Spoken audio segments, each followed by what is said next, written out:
That's the piece of the issue we can address. We can't go out in the ambulance, or we can't provide you that direct peer coaching, with the services and the aptitudes that we have in our staff, but we can help organize the resources and hopefully bring them to bear with folks. A new website meant to link those struggling with addiction to resources that can help. This week on Mid-Ohio Valley Now. Good morning and welcome to another edition of Mid-Ohio Valley Now. I'm your host, Eric Little. Thank you for joining us once again this week, and thanks for making us a part of your weekend routine. This week, we're going to talk about the myrecoverylink.org website. That's a site that connects residents of 4 area counties to the community and state resources needed to help overcome addiction. This week on Mid-Ohio Valley Now, we're talking about a new program from the Buckeye Hills Regional Council. They recently launched a website called myrecoverylink.org. It's meant to connect people to resources needed in the fight against addiction. Bret Allphin is the development director of Buckeye Hills Regional Council, and he joins today. Bret, welcome to the program. Hey, thanks for having me. For those that aren't familiar, what is the Buckeye Hills Regional Council? So Buckeye Hills Regional Council is a council of governments. So a council of governments is a voluntary organization, and its purpose is to serve member governments. And so think about it like this. So we serve 8 counties in southeastern Ohio, and that's made up of 57 municipalities, 120 townships. And our role is to really help them address the challenges that they face. And those challenges are many. So most commonly that turns into project administration, grant writing, data analysis, mapping. We used to have a small business loan program. We administer the Area Agency on Aging, which is Medicaid waiver services for seniors. We do transportation planning. So we're out there analyzing crashes, analyzing traffic. So we're doing all those services on behalf of local governments that need those to help them administer their effective services every day and just help them address challenges. And so we're really here to be a helper in that way. Who do you serve? Because you're within a few county region here. Sure. And where does an emphasis on substance use disorder fall within that purview? Sure. So our overall service area is 8 counties. So that's Athens, Hocking, Meigs, Monroe, Morgan, Noble, Perry, and Washington counties in alphabetical order. And so this particular project that we have is going to serve Washington, Monroe, Noble, and Morgan counties. The substance abuse issue has been interesting for us because our members have been asking us to be more actively involved in the recovery continuum. And so we've been trying, I'd say, for probably 2 or 3 years to figure out what is our role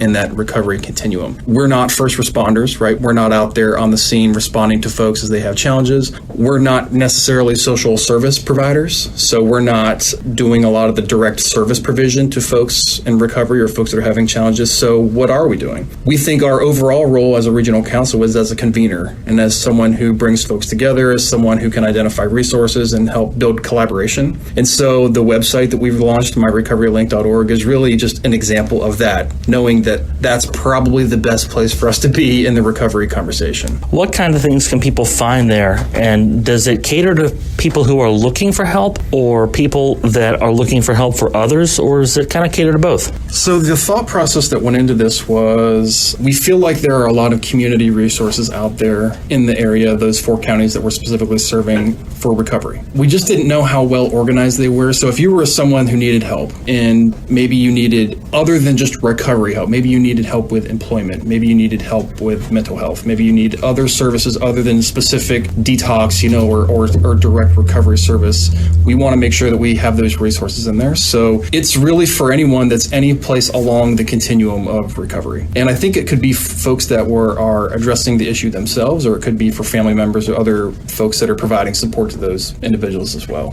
What makes the site user-friendly? The website, we really tried to keep it simple. We tried to really not do too much. So there's really only a few pages. So there's a homepage, there's a resource directory, and then about us and contact information. The resource directory that we have, obviously it's limited to those 4 counties, but the categories are very basic and broad categories: children's services, education and training, housing, legal, mental health, peer support, physical health, and workforce. I think we might add 1 or 2 to that as we go along and continue to work with our partners, but really we wanted to keep it very simple and not overdo it with anything else. So it's a very basic search criteria. You can basically click on the county or click on the type of help that you want. The resources that you are requesting that we have in the system show up there. I will tell folks that we're actively building those resources all the time, so we're still growing that. We've spent probably the last 6 to 9 months working on the site itself in building our partnerships with folks that are providing those services in the 4 counties. It's not just about the website. That's kind of the end result of what we're doing, but we're really building those partnerships with folks that are out there trying to organize those services or provide them as well. I hope we've done a good job of capturing what's out there and presenting it to folks. Is that why it's important to put all this in one place and connect people to those resources just so that they can have those things at their fingertips? Yeah, I think the feedback we've had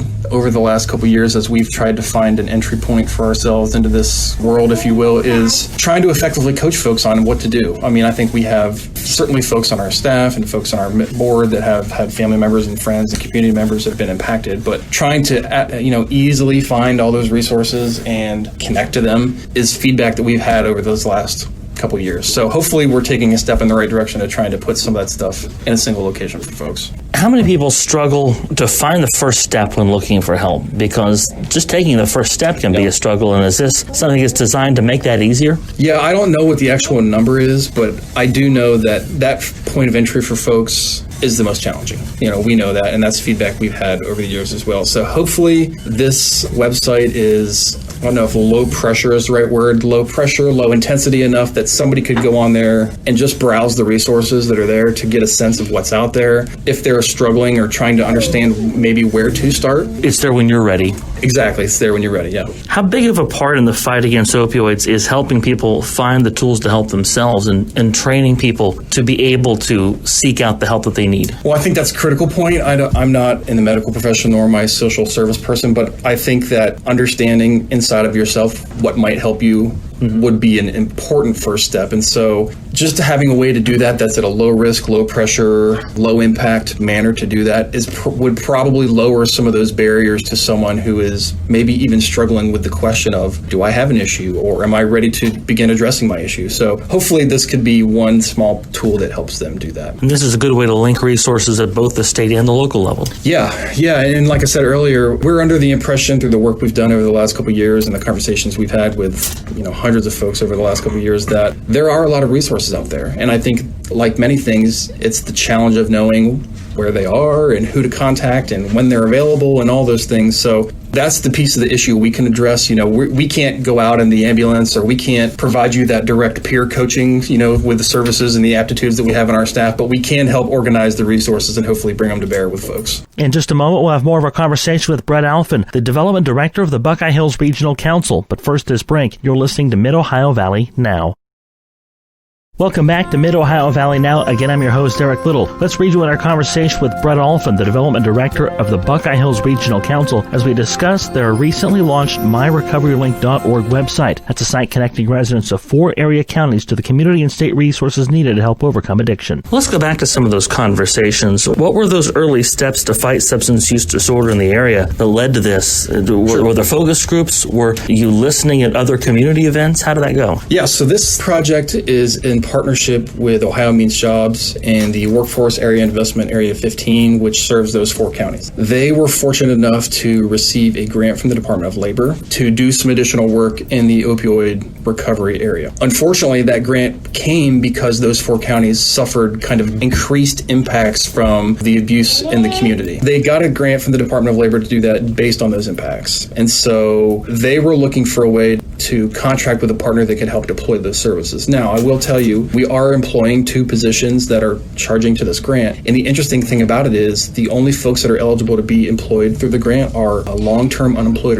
or displaced workers. So not only are we working on the recovery side for the end user of folks who need the help, but on the employment side, we're trying to help build work history with folks that have employment challenges or that have faced, terminations or long-term disengagement from their career or their work. It feels good for us on both sides because we're employing some folks that are well suited for this and need the work and are able to do the job, and then also providing the help as well. So that's how it's organized. The grant is running through March of 2021. So at that time, we'll either turn the myrecoverylink.org resource over to the Ohio Means Jobs folks, or maybe there's an opportunity for us to continue partnering on it with them in a contractual manner in the future. But either way, we're really pleased to be part of it at the stage we have been. in. So there's a possibility that now that you've built it, you run it for a little while, there's a possibility you turn it over. Yep. What will measure success for the website? So hopefully folks will really engage with the resources that are there. And we're speaking with a lot of those folks that are providing those resources. We'll be getting feedback from them if they're getting referrals, if they're getting additional, client visits, if they're getting additional communicative, events with folks. So that'll be the metric for us on the success. Not necessarily page views or clicks or anything like that. Yeah, it's basically what the downstream providers say is what led people. Right. We are tracking the clicks and the page views and the bounce rates and all those things, but I don't think that's a good indicator of success. I mean, that is an indicator that at least folks are going there, and that's good. But I'm much more interested in knowing that folks actually got help, or they actually made a connection with someone who could provide a resource. So I think that will be the real metric for us. How vital is state and federal support to not just this program, but all programs from the regional council standpoint? Because, again, you're in a position to where you can kind of touch on a lot of different issues, and you do here. Yeah, I mean, the state and federal support that we get, not just in this program, but all the programs we do is critical.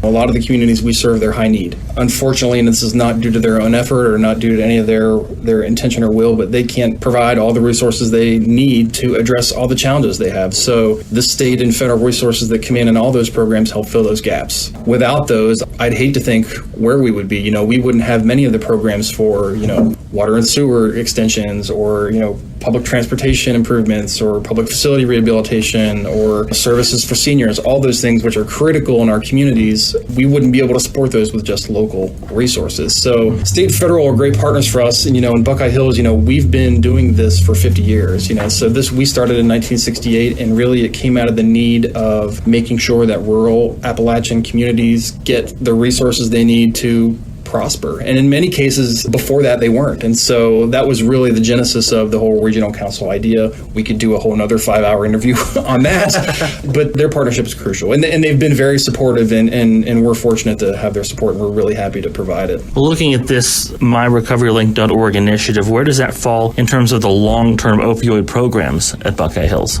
Well, this is really the only opioid program we have. We are very aware of the opioid challenges as it comes into our planning, our economic development and community planning that we're doing in communities. So we know that the recovery piece is a key, local issue. And so trying to provide those resources is important. It's a huge issue that's facing our culture here, which really impacts our ability to successfully do community development, to do economic development. So to continue to kind of build our communities in the way we like, we have to be able to address this issue. It's certainly bigger than me. It's certainly bigger than this website. It's certainly bigger than this program, but I'm happy that we're at least taking a step to be proactive in the conversation. And like I said before, we really didn't really know where we fit into that conversation. We have case managers that work with geriatric patients, but that does not a good skill match for someone who is a young person who has maybe illegal challenges as well as substance abuse. So we can't just case manage. So we're really working to find our spot in this conversation. We want to be part of the solution. So we hope this is a kind of a relevant way we can do that. Is that where this had been falling onto your plate before? Maybe not so much where it would for a behavioral health organization or a hospital or even law enforcement, but just because of the fact that this bleeds into service areas that you offer because of the problem that exists. It maybe hampers your ability to do X, Y, and Z. Yeah, 100%. I mean, that's a perfect way to frame it. We're trying to build stronger communities, more prosperous communities, more resilient communities. And so we're trying to service the needs of a comprehensive need in those communities. So it's not just infrastructure, it's development. It is that. It's not just small business development, but it is also that. It's not just building capacity in local government. It is that as well. But the cultural challenges that we face are just as important, because if we don't address those, then it makes, as you're saying, it makes all those other things so much harder. Again, the website is myrecoverylink.org. We'll take a break, and when we come back, we'll wrap things up with Bret Allphin, the Development Director of the Buckeye Hills Regional Council, and we'll visit with Patrick Morrissey, the Attorney General of the state of West Virginia, and hear the latest from the Attorney General's Minute. More to come. Stay with us. You're listening to Mid-Ohio Valley Now. Welcome back to Mid-Ohio Valley Now. I'm your host, Eric Little. Thank you for joining us once again this week. Let's rejoin our conversation with Bret Allphin, the Development Director of the Buckeye Hills Regional Council, as we discuss myrecoverylink.org, a website connecting residents of 4 area counties to the community and state resources needed to help overcome addiction. We talk about the problem with opioids on shows like this all the time. You hear about it in the news, you read about it in the paper. But for many people, I don't know that they have that touch point as far as how the opioid problem still exists and how pervasive that is. But is it basically just just what we've been talking about? Is the idea that it makes it so much harder to administer other programs, and this bleeds into other things? You see it pop up so many places? It manifests itself in everything that we do. I mean, I think it manifests itself in our daily life. I think it manifests itself in our public life. I think before, maybe early on in the substance abuse issue that's most acute with opioid, I think we relegated it to individuals, right? You have an individual problem. And I think we've learned over the years that's really sometimes the case, but really it's not the case. And so we're also learning a lot more about the determinants to what leads somebody to that, and how can we avoid those things? So maybe to avoid the issue overall, yes, we have to help the person who's sick recover, but what led that person to that? And those are a lot of social questions and social items that I think we're trying to address collectively, all of us. I know that's bigger than what a regional council can do, but that's an important part of the collaboration, is trying to bring resources to those conversations wherever we can. So I think once we moved it out of the realm of an individual problem to a community problem, and there are determinants that go into that are social in nature, that are, educational, and their income and their happiness and things like that. I mean, once you start to understand those things, and if you can impact those things, you can really make a change in the recovery or even the challenge overall. Mm-hmm. But, what we're talking about right now is really specifically focused on how do we help the person who's afflicted recover. But there is a much greater conversation that I think we've all become aware of in the past several years. Well, the idea of bigger than us, bigger than me, bigger than any organization, is that why it's important for a lot of area organizations and entities to band together to fight this, and for there to be that collaboration and that collaborative effort?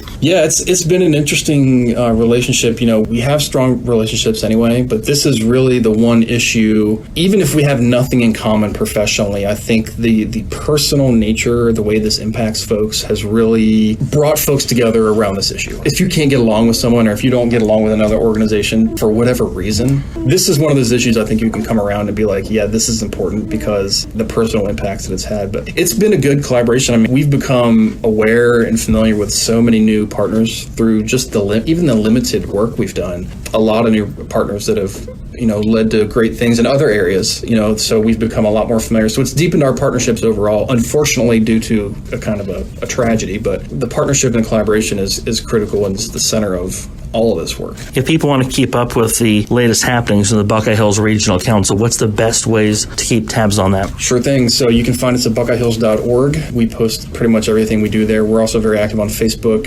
Instagram as well. We have a newsletter on our website that we send out at least monthly, which has a lot of specific information around the actual activities that we do. So I would encourage folks to engage with that. Hard to be here right now in the time of COVID, not ask you about the things that Buckeye Hills Regional Council is doing to respond to COVID-19 and the areas where you're focusing your work. Sure. Yeah, so most specifically, we're meeting in the office today, but there's nobody else here. So we're all working remotely. We serve an 8-county region, so we're often working remotely in our communities anyway. We like to be very present with them. So that's been a lot harder. This issue has brought home to us, and the joke I like to make, the hamster wheel that we're running on every day is the issue of broadband, has become kind of the cornerstone issue that is driving all of our efforts lately. So working to provide better and more and better access to rural communities is really important. We know how important it is with all the challenges we're facing with education. Our aging program, trying to provide service to the senior clients. It's telephonic, it's online. We've responded really well,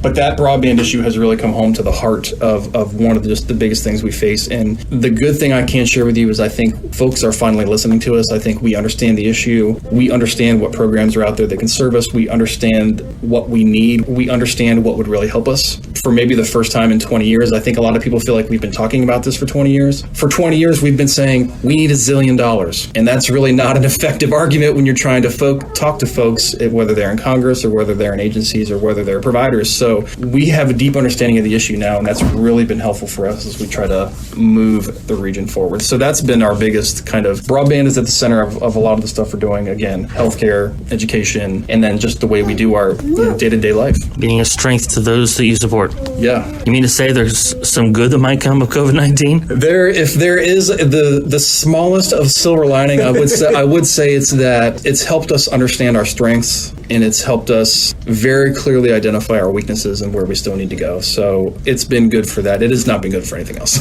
The website is myrecoverylink.org, and I want to ask you this before we go. Many people might look at the fight against substance use disorder, and a lot of times they'll say things like, well, drugs are always going to be part of the landscape. You're never going to completely wipe that away. Why is it still important, though, to continue to fight addiction and to continue to try to make sure we address these problems in our community? Well, I think it comes from our Appalachian spirit of not giving up, our spirit of not giving up on each other, that each person is important, each community is important. So things we can do to positively impact lives. And I agree. I mean, that challenge will always be there, but that doesn't mean we can not fight it. Do we have a one-stop shop before myrecoverylink.org? I don't believe we did. And but I'll also make sure to know that I don't know the full universe of resources that were out there. I just know those that we were privy to, and there didn't seem to be something like this out there before now. And it's certainly not as the be-all, end-all for this, but we hope it's just one step to make some of that a little easier. So if anybody else out there was doing this before this, shout out to you. I wish I'd known about it. So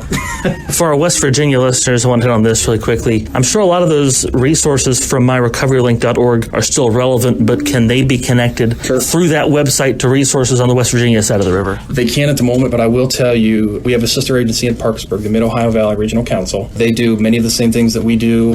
They work in the same programs that we do. They serve a multi-county region in the way that we do. So they're a wonderful resource for the communities over there. So I would encourage you to reach out to their executive directors, Carol Jackson. Fred Rader is their community development person as well. So if you have those kind of questions, we're partnering with them on a Recovery to Work project that's being funded through the Development District Association of Appalachia and the Appalachian Regional Commission. So we're working in close partnership with them on a workforce project related to recovery. So I would encourage you to reach out to them at MOVRC and ask them your questions and see how you can get involved. And they would definitely be able to connect you to the resources in West Virginia, whether or not they're in their house or not, because again, in your line of work, if you don't know, I'll ask someone who does. Yes. Keep asking until you get the answer you're looking for. Bret Allphin is the Development Director of Buckeye Hills Regional Council. Can we shout out your son? He has been great during this interview. Sure can. This little guy, this is Brady. He's 3 years old, and he's excited to be wearing a Spider-Man mask and to go to lunch with Dad. So thanks, buddy. Well, he's extremely well behaved. Bret, thank you for your time today. Brady, thank you for your time, and good luck with myrecoverylink.org and everything else you got going on. Thanks so much. Talk to you soon. That's Bret Allphin, the Development Director of the Buckeye Hills Regional Council. The website we've been talking about is myrecoverylink.org. It connects people with the resources they need to help overcome addiction.